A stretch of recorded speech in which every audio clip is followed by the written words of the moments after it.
돈 번 사람의 이야기, 돈 되는 정보를 알려드리는 라이브 머니 시작합니다. 오늘 모신 분은요, 2억을 투자하면 4억의 결과물로 나오고요, 3억을 투자하면 7억의 결과물을 만들어내는 투자계 마이다스입니다. 투자계 마이다스, 투자의 신만 알고 있는 1,000만 원으로 부동산 투자에서 2배의 수익을 내는 비법, 그리고 A급, B급 상권에서 A급 상권만큼의 수익을 낼 수 있는 비법, 게다가 재개발 지역에서 굉장히 알찬 수익을 낼 수 있는 비법, 꿀팁까지 오늘 모두 좀 공개해드리겠습니다. 계속해서 저희 라이브 머니와 함께 보시면 되겠고요. 방송 도중에 문의사항 있으신 분들은요, 언제든지 서울적 번호 02-6938-1695로 전화 주시면 되겠습니다. 오늘 투자계 마이다스입니다. 화면으로 먼저 만나보도록 하죠.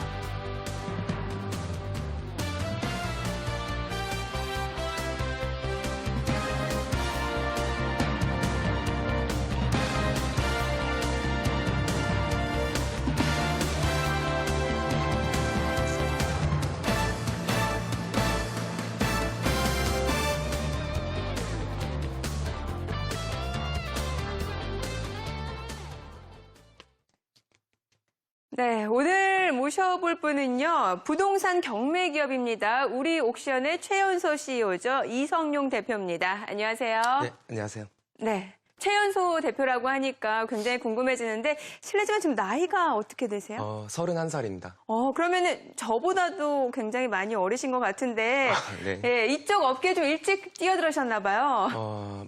일찍 뛰어들었죠. 일찍 뛰어들었고 그만한 많은 노력이 좀 있었어요, 네. 남들보다.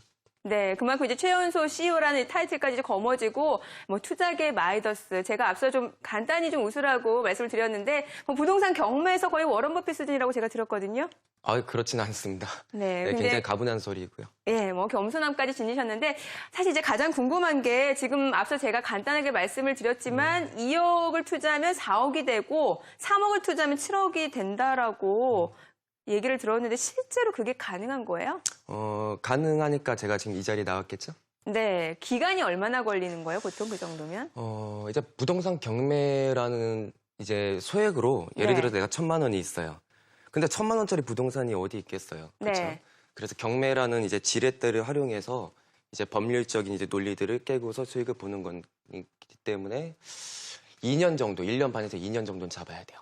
그러니까 1년 반에서 2년 정도면 충분히 투자금의 2배가량의 수익을 낼 수 있는 거군요. 네, 넉넉하게 잡은 시간이에요.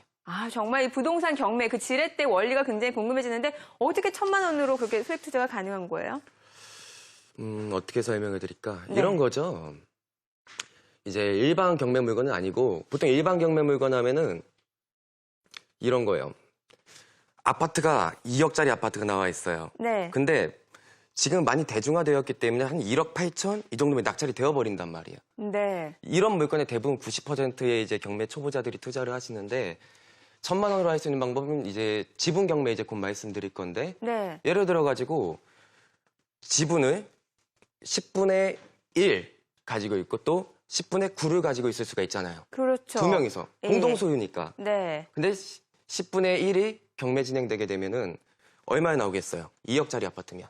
2천만 원이요? 그렇죠. 이런 예. 논리죠. 그럼 이런 지분 경매를 2천만 원에 투자를 해서 혹은 1,000만 원에 투자를 해서 2배의 수익이 되는 구조가 있다라는 거죠. 그러니까 이제 통째로 사는 게 아니라 이른바 부동산 경매 내에서도 지분 경매. 여러 가지가 많이 있죠. 네. 이제 그걸 통틀어서 특수 권리가 있는 물건이다 이렇게 얘기를 합니다. 그러니까 사실 이제 부동산 경매도 어느 정도의 좀 종잣돈이 있어야만 처음 투자를 할 수 있다라고 생각이 드는데 1,000만 원으로도 충분히 가능하다 이런 얘기신 거죠? 네. 그러면은 지금 대표님은 처음 시작할 때 얼마로 시작하셨어요? 500만 원이요. 500만 원이요? 네. 그럼 500만 원으로도 시작할 수 있는 거 아니에요? 지금은 그렇게 안 되나요? 아무리 경매를 이제 지렛대 원리로 해서 큰 거를 들어 올린다고 하더라도 500만 원대 물건은 그렇게 많지는 않아요. 그래서 제가 1,000만 원을 좀 권장하는 것이고. 네. 그럼 그 당시 이제 500만 원을 시작할 때가 지금으로부터 몇 년 전이었나요? 한 5년 전? 5년 5년 전 물건이죠. 500만 원짜리는. 그럼 그 당시에 첫 사례, 그러니까 처음 그 투자한 케이스가 일단 성공으로 귀결이 됐나요? 그럼요. 그러니까 또 이 자리에 나와 계신 거겠죠? 네. 예, 알겠습니다. 얼마든지 1,000만 원, 그러니까 소액으로도 투자가 가능하다, 지분 경매를 통해서 가능하다라고 하셨는데 그 사례를 좀 예를 들어가면서 얘기 들어볼 수 있을까요? 그럼요. 예. 네. 화면 나가나요? 네네, 여기 지금, 준비되나요? 예. 지금부터 이제 제가 지분 경매에 대한 팁을 드릴 거예요. 네. 보통 우리가 그 경매 전문가라는 이제 분들이 나오셨을 때는 일반 경매 물건 안에서 이제 여러 틈새 공략 기술들을 이제 설명해 드렸지만은 실제로 이제 특수 권리라는 어려운 물건을 통해 가지고 2배 수익을 내는 비결들을 지금 설명드릴 텐데 지분 경매 이렇게 설명드릴게요. 여러분들 이제 시청자분들이 집중하셨으면 좋겠어요. 굉장히 어려운 논리인데 최대한 쉽게 풀게요. 네. 부부가 공동 소유하고 있습니다. 아파트를. 2분의 1씩. 네. 그렇죠? 그런데 2분의 1씩 각각 지분으로 소유하고 있어도 그 지분도 소유권이죠. 그렇죠. 공감되시나요? 예. 그러면 그 지분 소유권에만 경매를 진행시킬 수 있을까 없을까요? 지금 말씀해 주시는 거 보면은 가능하니까 말씀해 주시는 그렇죠. 거겠죠. 예. 네, 독립된 소유권이란 말이에요, 지분도. 그러면은 남편분이 만약에 부도가 났어요, 사업을 하다가. 네. 그러면 직원분들이 임금을 못 받았잖아요. 그래서 경매를 압류해서 경매를 진행시킬 수 있단 말이에요. 네. 그래서 지분이 경매가 나왔어요. 이랬을 때 뭐 어떤 거가 있냐면은 초보자분들이 입찰을 회피합니다. 자, 보세요. 부부가 2분의 1씩 공동 소유하고 있을 때는 뭐였냐면 서로 이해관계가 있기 때문이에요. 같이 살잖아요. 부부니까. 그렇죠? 재산 예. 문제로 2분의 1씩 한 거고. 네. 근데 제가 만약에 그거를 낙찰받는다고 생각해봐요. 네. 내가 그분의 남편도 아니고 어떻게 같이 살 거예요? 50대 50으로 같이 살 건가요? 냉장고를 반으로 쪼갤 건가요? 그건 아니잖아요. 그렇죠? 네. 그렇기 때문에 일반인들이 회피를 하기 때문에 낙찰가가 굉장히 떨어집니다. 아. 자, 이거를 제가 이제 낙찰받았습니다. 네. 1안, 2안 여러 가지 기술들이 있는데 첫 번째 1억짜리 어떻게 얘기를 할까? 1,000만 원을 맞춰야 되니까 네. 1억짜리 아파트에 2분의 1 지분이 나왔고 네. 그러니까 5천만 원이 감정평가 금액이었겠죠. 그렇죠. 근데 제가 1,000만 원의 낙찰을 받았어요. 아, 그게 실제로 가능한 거군요. 아니 사람들이 입찰을 회피하니까 네. 낙찰가 계속 떨어지잖아요. 그렇겠네요. 예. 그렇죠? 그러면은 낙찰을 받고 나서 자 보자고요. 나도 2분의 1만큼 소유자죠. 네. 나도 2분의 1만큼 권리 행사를 해야 되죠. 2분의 1만큼 수익을 봐야 되잖아요. 근데 나머지 아내분이 이 온 부동산에 다 점유하고 있다? 자, 그러면 어떤 문제가 생기냐면은 부당이득 반환 청구 채권이라는 게 생겨요. 부당이득 반환 청구 채권이요. 그렇죠. 예. 상대방이 부당한 이득을 취하고 있는 거죠. 내가 취해야 될 것까지. 그렇죠. 내 그러면은- 공간에 다 살고 있으니까. 그렇죠. 예. 그래서 이게 협의가 잘 안 되면 기간이 미뤄진다고요. 한 달, 두 달, 세 달. 그 세 달, 한 달, 두 달, 세 달만큼 계속 저한테는 채권 금액이 쌓이는 거예요. 그럼 이 채권을 내가 확인 판결을 받는 거죠. 네. 판사님한테 판사님 제가 지금 6개월 동안 협의도 안 되고 아무 권리 행사도 못 하고 있습니다. 나 2분의 1 소유자인데 이러면 그래도 그 채권 있지. 계산을 해줍니다. 그 채권으로 나머지 내가 낙찰받지 않은 지분을 경매 진행시킬 수가 있는 거예요. 아. 자, 이때는 예. 입에 또 반쪽아리가 나왔죠. 네. 이해되시죠? 그러니까 그 부인이 소유하고 있던 그렇죠. 지분이 나오게 되는 거군요. 그걸 경매 진행시켰을 때는 예. 자, 나머지 상대 옆에 있는 지분권자인 내가 경매를 진행시켰기 때문에 모두가 작업인 줄 알고 아무도 입찰에 참여하지 못합니다. 참여하지 않아요. 그렇기 때문에 이것도 제가 싸게 낙찰받을 수 있는 거예요. 네. 자, 그래서 첫 번째 A 지분에서 1,000만 원의 낙찰, 두 번째 B 지분에서 1,000만 원의 낙찰, 합계 2,000만 원. 네. 얼마짜리 아파트 온전하게 소유했죠? 1억짜리 아파트. 1억짜리. 이런 논리예요. 자, 여기서 여기까지 가는 과정에서 어려울 수가 있는데 더 쉽게 가는 과정이 있어요. 자, 제가 5천만 원짜리 1,000만 원의 낙찰을 받았잖아요. 네. 그렇죠? 그리고 나서 협의가 안 되면은 재판상 분할 신청을 할 수가 있어요. 법원에. 판사님, 협의가 안 돼서 그런데 이거 분할 신청합니다. 어떻게 좀 해주세요. 그럼 판사님이 두 개를 묶어서 하나의 일가의 매각을 통해서 경매를 진행시켜버려요. 네. 그럼 이때는 특수권리가 아니죠. 그렇죠. 지분만 나오는 게 아니죠. 예, 예. 그럼 일반 시장의 낙찰가 추이에 맞춰서 낙찰이 되겠죠. 그리고 이게 8천에 낙찰이 된다? 네. 나는 2분의 1 지분권자다? 2분의 1이면 4천만 원이잖아. 나 1,000만 원 투자해서 4천만 원 돌아왔죠. 네. 이렇게도 갈 수가 있는 거예요. 이렇게 그러니까 하면 지금 1,000만 원이든 이렇게 소액으로도 얼마든지 지분 경매를 통해서 지금 부동산 경매에 투자식을 낼 수 있다. 지금 사례를 말씀을 주신 거잖아요. 실질적으로 사례를 좀 구체적으로 얘기를 들어볼게요. 어떤 그 경매 사례가 있으셨을 거 아니에요? 네. 예. 지금 보니까 강원 태백시 장미 아파트네요. 네. 예. 이거는 이제 소액 투자하시는 분들한테 맞을 것 같아서 이 물건으로 제가 선택을 한 거고요. 네. 마찬가지예요. 이것도 부부가 공동 소유를 하고 있었고 2분의 1 지분만 경매로 나온 거예요. 한 호수가. 네. 이랬을 때 감정가는 1,750만 원이었어요. 강원도 철원 태백시 쪽은 아파트가 조금 싸죠. 상대적으로. 최저 입찰가가 857만 원까지 떨어졌을 때 낙찰을 1,020만 원에 제가 낙찰받았습니다.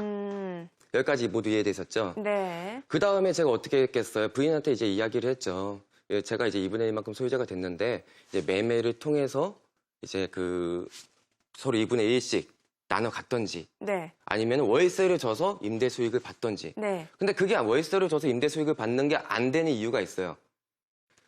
자신의 주거 공간이잖아요. 그렇네요. 내가 다른 아파트가 있고 여기를 새 주던 곳이면 문제가 안 돼요. 네. 그래 새 주자 그러면 되잖아요. 그래 안 되다 보니까 그걸 가지고 이제 부당이득 반환 청구 채권을 활용해서 판결 네. 받아서 네. 그 채권으로 나머지 2분의 1 지분을 경매 진행시켜서 300만 원의 낙찰을 받았죠. 그 부당이득 반환 청구 채권이라는 거는 보통 기간이 어느 정도 좀 지났을 때 그런 채권 행세를 할 수 있는 건가요? 바로 할 수도 있어요. 왜냐하면 바로 내가 낙찰을 받고 잔금을 납부했을 때 소유자거든요. 네. 보통 사람들이 등기했을 때 소유자라고 하는데 잔금 납부를 하는 즉시 난 소유자예요. 그때부터 부당이득은 쌓여가는 거니까. 네. 내가 시점은 내가 정할 수 있는 거죠. 3개월 뒤든 6개월 뒤든. 그럼 그때까지의 부당이득을 계산하면 되는 것이고. 네. 그래서 여기 시세가 4,400만 원이고요. 제 총 투자 금액은 1,320만 원이었고 그래서 이제 세전 수익으로 3,080만 원의 수익을 만들어낸. 그러니까 이게 대표적으로 이제 그 강원도에 위치한 그 아파트 한 채에서 2분의 1 지분 경매를 통해서 네. 이제 수익을 낸 사례군요. 네. 예. 또 다른 사례는 어떤 게 있을까요? 화면 준비되어 있나요? 토지만 이제 경매로 이것도 사실은 어떻게 보면 약간 비슷한 맥락인 것 같은데 건물하고 토지 있는데 네. 토지만 지금 이제 경매로 나왔다라는 거죠. 네. 건물은 다른 소유주가 있고. 그럼 이것도 네. 좀 회피 대상 아니에요? 기피 대상 아니에요? 당연히 회피 대상이죠. 네. 그 법정지상권 같은 경우 법정지상권이라 그래요. 그걸 봐봐요. 이제 보세요. 여기 카메라죠? 네. 토지가 있어요. 네. 건물이 있어요. 네. 둘 다 소유자는 갑이에요. 네. 갑돌이에요. 그런데 건물을 짓고 나서 자신의 재무 상태가 악화되니까 토지만 경매로 넘어간 거예요. 여기 아직 등기를 안 해갖고 이건 경매 못 넘어갔고. 그럴 수 있겠죠. 그렇죠. 그러면 이때 어떤 문제가 생기냐면은 일반인들이 왜 필요하냐면은 토지를 낙찰받으면 내가 이 땅을 활용할 수 있는 가치가 있어야 되는데 건물이 있잖아요. 이때 뭘 분석해야 되냐면 법정지상권을 분석해야 돼요. 법정지상권이라는 것은 법률로 정한 조건에 충족이 되면은 땅을 사용할 수 있는 권리를 건물 소유자한테 강제적으로 줘버리는 거야. 그럼 만약에 내가 낙찰을 받았는데 법정지상권이 성립한다. 그럼 난 토지를 활용할 수 없잖아요. 길게는 30년까지. 그렇죠. 그리고 소송을 해봐야 하는 거거든요. 법정지상권 문제는. 그러니까 사람들이 회피해서 1억짜리 토지가 있으면 막 2천만 원, 3천만 원까지 떨어지는 거예요. 건물이 있으면. 네. 그러니까 마음대로 활용할 수 없기 때문에, 예. 그래서 이걸 가지고 이제 어떻게 이제 활용하냐면은 법정지상권이 성립을 하던 말던 나는 반드시 어떠한 변수 앞에서도 갑의 위치에서 수익을 낼 수 있는 비결을 제가 지금 말씀드릴 거예요. 건물까지 소유하게 돼야 되는 거 아니에요? 그렇게도 갈 수 있고 안 네. 가고도 수익을 볼 수도 있고. 이런 사례가 있었던 거죠? 네, 많이 예. 있죠. 일단 논리를 설명을 드리고 이거를 네. 통해서 또 설명을 드릴게요. 제가 지금부터 말씀드린 논리, 사실 아까 지분 경매도 마찬가지고 지금 말씀드릴 것도 마찬가지예요. 실제로 경매를 가지고 법정지상권 논리나 지분 경매를 가지고 훈수를 두시는 분들은 많지만 실전 투자를 하시는 분들은 대한민국에서 5손가락 안에 꼽힙니다. 그 내용을 말씀드릴 거고요. 자, 이렇게 한번 볼게요. 토지 감정가가 2억이에요. 네. 토지면 경매로 나온 거예요. 네. 건물도 2억이라고 치자고요. 이거 내가 낙찰받았어요. 근데 법정지상권이 성립하던 말던 나는 대한민국 자본주의 사회죠. 법정지상권이 성립해도 난 토지 지료를 받아야 되는 거 아니에요? 땅을 그쵸. 사용하는 값은 받아야 될 거 아니에요? 그렇죠. 그렇죠. 근데 그 지료가 협의가 잘 안 되겠죠. 그 사람은 되게 억울해요. 네. 내가 토지까지 날아갔는데 건물까지 날아가라고 협의가 안 되죠. 그러면 이제 지료 청구 소송을 합니다. 법원에. 그러면은 감정가 대비 4에서 5%의 결정이 돼요. 자, 낙찰을 제가 반값에 받았으면은 낙찰가는 반값이잖아요. 그럼 연수익률이 10%가 되는 거예요. 4에서 5%가 아니라. 그러면 지료를 주면은 나는 연수익률 10%의 지료를 현금으로 받는 거죠. 그러다 지료를 못 내면 다시 부당이득 반환 청구 채권을 활용해서 그 건물을 강제 경매 진행시키는 거죠. 이랬을 네. 때는 다시 봐요. 건물만 매각이에요. 남의 땅이래. 법정 지상권이 성립 안 하면 건물이 휴지가 되는데 누가 쉽게 입찰할 수 있을까요? 이때 네. 건물 감정가 대비 또 10%의 낙찰을 받아버리는 거고 네. 이런 논리로 가는 거고요. 네, 이렇게 하면 될 것 같아요. 네, 그러니까 이제 토지를 이제 낙찰을 받은 상태에서 건물주한테 이제 토지 사용료를 계속해서 좀 받을 수 있게끔 한 다음에 그게 안 되면 또다시 부당이득 반환 청구 채권을 행사한다 이 말씀이시군요. 그렇죠. 근데 이제 예. 이렇게 이거를 추가로 말씀드릴게요. 만약에 지료를 줄 수 있는 형편이 되었다고 하면 내 토지가 왜 경매에 넘어가는데? 그렇죠. 그러니까 그러니까 대부분은 이제 그 토지 사용료를 못 내는 케이스에 해당되겠군요. 그렇죠. 그래서 이제 예, 부당이득 반환 청구 채권을 가지고 건물을 강제 경매 진행시킬 수가 있고 여기서 팁을 드리자고 하면은 만약에 법정 지상권이 성립을 안 해요. 네. 건물 철거해야 되는 거잖아요. 그렇죠. 그러면 법정 지상권 부존재 소송을 하고 여기서 승소하면 이걸 가지고 건물 철거 소송을 하는 거예요. 네. 이때 그 건물에 가처분을 해둘 수가 있거든요. 그 가처분은 그 건물 철거 가처분이기 때문에 그 가처분을 해두면 절대로 정말 아무도 입찰을 못합니다. 더 확실한 이제 방법이죠. 네. 건물 철거 가처분은 말수가 안 돼요. 낙찰받고 나면 남이. 그렇죠. 그러니까 철거 소송을 하고 있는데 누가 입찰하겠어요. 그렇네요. 예, 그렇게까지도 갈 수 있다. 네, 뭐 그러니까 토지를 낙찰받고 나서 이제 건물까지도 낙찰을 받을 수 있는 그런 비법 꿀팁을 좀 공개해 주셨는데 실제 사례도 예를 한번 좀 들어보도록 하죠. 예, 그 건성구에 있는 전원주택이죠. 네. 이건 이제 평당 400에서 450만 원 정도 땅 시세가 하는 이제 부동산이었는데 여기서 이제 대지, 토지만 경매로 나왔던 거예요. 네. 감정가는 얼마? 4억 2천만 원에. 그리고 토지만. 그렇죠. 예. 건물은 냅두고 2억 8천만 원의 낙찰을 받았어요. 아, 그리고 나서 방금 말씀드린 논리, 부당이득 반환 청구 채권을 활용해서 강제 경매를 진행시키고 여기서 제가 이제 굉장히 낮은 금액으로 낙찰을 받아가지고 7억에 제가 팔았어요, 이 부동산을. 건물을 3천만 원 낙찰 받았어요.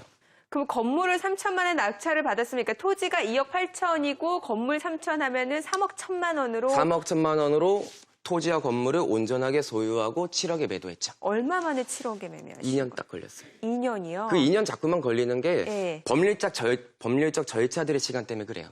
아, 그러니까 지금 이제 사례를 첫 번째 사례도 그렇고 두 번째 사례도 그렇고 뭐 지분 경매 그리고 토지만 경매로 나온 경우 이런 식으로 약간 틈새 시장을 좀 공략을 하신 거잖아요. 그러니까 남들이 조금 기피하는 그런 물건에 대해서 지금 틈새 시장 공략해서 굉장히 높은 고수익을 올리고 있는데 이 법률적인 용어라든지 여러 가지 이런 사례가 초보자로서는 접근하기 쉽지 않을 수도 있을 것 같은데 혼자서도 가능한 건가요? 혼자서도 충분히 가능하고요. 네. 일단은 초보 딱지를 떼야죠, 공부를 해서. 세상 사는 게 언제부터 그렇게 호락호락했어요. 네. 그만한 공부를 하고 제가 길을 터드리면은 거기에 맞춰서 공부를 하시고 이런 수익으로 가게 되면은 내가 굉장히 안전하게 2배 수익을 올릴 수 있는 길이 생겨버리는 거란 말이에요. 네. 역시 공부하시는 과정에서도 어느 정도의 조금 실패 사례라든지 좀 아쉬운 그런 케이스가 있으셨겠네요. 특수관리에서는 없었고 일반 부동산 투자에서는 일반 좀 있었어요. 부동산. 네. 그래서 저희가 준비를 해봤어요. 빚 좋은 개살구에 속지 않으려면. 네. 네. 바로 한번 살펴볼게요. 케이스. 이거 이렇게 말씀을 드릴게요. 네. 사람들이 부동산 투자를 하는 데 있어서 수익형 부동산 지금 대세죠. 그렇죠? 수익형 부동산은 내가 부동산을 가지고 있으면서도 나의 어떤 경제 생활에 있어서 일용할 양식을 제공해 준단 말이에요. 그래서 대세인데 사람들이 이걸 따져요. 상권이 A급인지 임대 수요가 얼마나 많은지 그렇죠? 그리고 그래서 공실률은 별로 없는지 이런 걸 따지는데 그런 거는 최고 A급 상권이죠. 네. 모든 개발 계획들에 맞춰서 많은 것들이 개발되어 있고 인구들이 많이 유입되어 있는 곳. 그런 데 같은 경우에는 그만한 가치의 가격대를 이루고 있어요. 그래서 산단 말이에요. 근데 월세가 이것도 마찬가지예요. 이게 강남역 3번 출구에서 삼성물산을 지나서 조금만 내려오면 왼쪽에 있는 도시의 빛 원이라는 오피스텔이에요. 아, 저 그 위치 아는데 대로변에 있어서 누구나 좋아할 법한 그런 그렇죠. 역세권. 그렇죠. 그게 바로 A급 상권 아니에요? A급 상권이죠. A급 네. 상권인데 내가 산 금액이 A급이 아니게 될 수 있다는 거예요. 이 물건이 2억 7천에 매수를 했어요. 근데 임대 수익이 1,000에 100이에요. 네. 연 임대 수익률이 3.9%다? 우리가 부동산 투자를 하든 주식 투자를 하든 어떤 투자를 하든 인플레 계산하지 않나요? 그렇죠. 보통 얼마 잡나요? 4% 가까이 잡죠? 예. 그러면 실질적으로 마이너스네요. 예, 사람이 다른 게 속썩일 때보다 사람이 사람을 속썩일 때 굉장히 힘들고 상처받고 그러죠. 그 월세 이제 임차인 분들이 속을 썩이면 난 정말 힘들어요. 수선해주고 뭐 해주고 다시 또 중개 계약해야 되고 뭐 깨지고 이러는데 그렇게 품을 팔았는데 3.9%다. 이러면 되게 아쉬운 거죠. 기회비용 면에서 네. 나는 실속이 없는 투자를 했다는 거죠. 그럼 여기에서 실패했던 포인트는 뭐라고 볼 수 있는 거예요? 무조건 A급 상권이면 좋을 거다. 네. 그래서 실속 없는 투자가 되었던 거죠. 그래서 말씀을 드리면은 다가구 주택이나 오피스텔, 뭐 상가, 특히 다가구 주택 같은 원룸 건물들은요. 2호선 라인으로 가장 활발해요. 거기는 과밀억제권역이죠. 과밀억제권역이라 그래요. 토지 이용 계획 확인원을 보면 나오는데 거기는 인구의 유입을 억제하는 곳이에요. 무슨 뜻이에요? 개발될 만큼 다 되었다는 거예요. 그래서 과밀억제권역에는 들어보세요. 신도시, 산업단지, 대학교, 관공서 절대 못 들어옵니다. 네. 이미 다 개발이 돼서 더 이상 가치가 올라가지 않겠죠. 그런데 여기서 인구를 억제하면 어디서 받아줘야 될 거 아니에요. 그래서 그 옆에다가 서울 옆에 경기도 김포시가 성장관리권역이죠. 성장관리권역은 인구의 유입을 받아들이는 곳이기 때문에 신도시와 산업단지와 대학교와 관공서가 다 들어올 수 있는 곳이에요. 네. 이런 곳에서 조금 저평가된 부동산의 경매를 싸게 낙찰받으면은 내가 B급 상권이라 하더라도 내가 싸게 낙찰받았으니까 월세를 좀 낮게 줄 수가 있잖아요. 그럼 나한테 소유가 더 모일 거 아니야. 네. 그럼 여기 못지않은 A급의 회전율이 온단 말이야. 그러면서 이제 성장관리권역이니까 여러 가지 개발 시설들이 들어오기 시작하면은 땅값이 올라가고 임대료도 올라가고. 그러면 지금 이성용 대표님이 생각하는 지금 B급 상권, 우리 시청자들이 투자 좀 관심 있게 지켜보실 만한 그런 B급 상권 지역 어디 있을까요? 저는 항상 이게 있어요. 저희가 시인이라서가 아니라 한 번은 제가 신도시가 생길 만한 곳을 다 찍어드린 적이 있어요. 네. 뭐 파주의 교화 신도시, 뭐 운정 신도시, 경기도의 김포 한강 신도시, 뭐 송도 신도시 다 찍어드린 적이 있는데 딱 하나 봤습니다. 성장관리권역을 추천드려요. 성장관리권역이요? 성장관리권역이라고 하면 지금 구체적으로 어느 지역이 성장관리권역이죠? 다 외우고 다니진 않지만 현재는 경기도 김포가 성장관리권역이죠. 성장관리권역, 네. 경기도 김포. 그렇죠. 인천이 과밀억제권역이잖아요. 네. 인천이 과밀억제권역이에요. 그리고 서울이 과밀억제권역이에요. 네. 그래서 여기에서 인구의 분산을 지금 경기도 김포 쪽으로 하기 위해서 많이 추진이 되고 있죠. 1급 어떤 산업 이제 업체들도 김포 쪽으로 많이 가기 위해서 교통도 다 만들어지고 있고.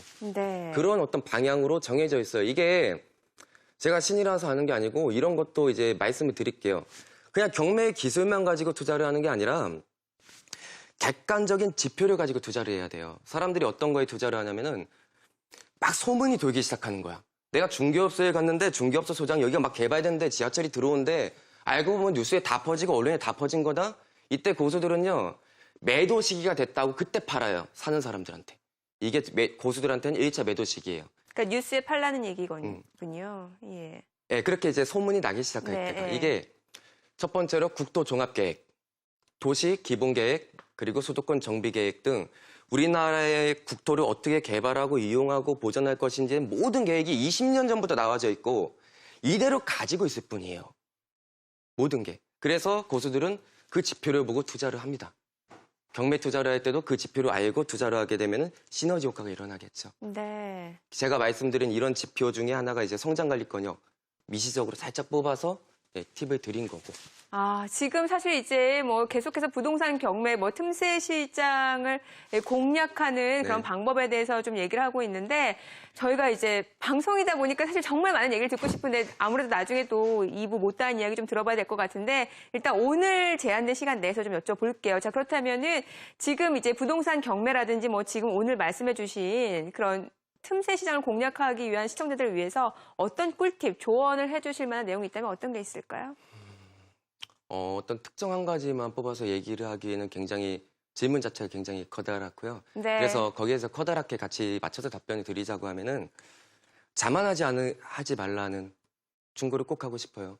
이게 내가 돈을 벌고자 하는 어떤 갈증 그리고 욕구, 그 욕심이 있다 보면 사람들이 꼭 실수를 하게 되거든요. 그러면은 나한테 갑자기 행운이 올 때 이게 쥐약인지 모르고 먹게 돼요. 쥐가 쥐약을 먹을 때는요. 방바닥에 갑자기 내가 좋아하는 치즈가 이만큼 있잖아요. 네. 그럼 쥐는 지가 조금만 지혜로웠어도 사람이 나를 싫어하는데 왜 여기 방 한가운데다 치즈를 놓았지라고 생각하고 안 먹어요. 네. 어리석으면은 우와 대박이다 하고 먹잖아요. 그래서 나한테 생각 이외로 큰 행운이 갑자기 너무나 쉽게 올 때는 내가 이제 어리석지 않고 지약이구나 하고 내가 자만하지 않고 나를 다시 한번 자기 검열을 해보고 꼼꼼하게 신중하게 따져가는 게 굉장히 중요하다라는 거예요. 네. 그게 이제 중요한 뿌리가 될 거예요, 투자자로서는. 네. 그럼 미시적으로 짧게 간략하게 여쭤볼게요. 지분 경매 처음으로 시작하시려는 분들께 꼭 해주고 싶은 말이 있다면 뭐가 있을까요? 민법 공부 열심히 하시라고. 민법 공부요? 네, 민법 네. 공부 열심히 하고 지분 경매는요. 특히 법정시장권 같은 경우에는 토지의 건물 냅두고 토지만 나올 때는 이런 물건들은 지방에 많아요. 그리고 수도권 쪽엔 좀 큰 물건들이 많아요. 네. 그래서 저는 큰 물건 위주로 이제 달달이 하고 있는데 지분 경매는 정말 소액을 할 수 있는 물건들이 많이 있습니다. 네. 1,000만 원, 2천만 원짜리. 방금 이렇게 철원의 아파트처럼 태백시에. 그래서 지분 경매는 이제 소액 투자자분들한테 굉장히 좋은 수단이 될 것인데 민법에서 이제 공유물이라는 파트가 있어요. 네네. 거기만 열심히 공부하시면은 여러 가지 기회들이 되지 않을까 싶습니다. 저도 너무 하고 싶은 말이 많은데 네. 어떻게 이걸 시간이 다 아쉽죠? 전달해야 되나 예. 아쉬움이 많이 남고 있습니다. 저희가 꼭 다시 한번 또 이 지분 경매라든지 틈새 시장 공략하는 방법에 대해서 좀 알아보도록 할게요. 오늘 고생 많으셨습니다. 고맙습니다. 네, 고맙습니다.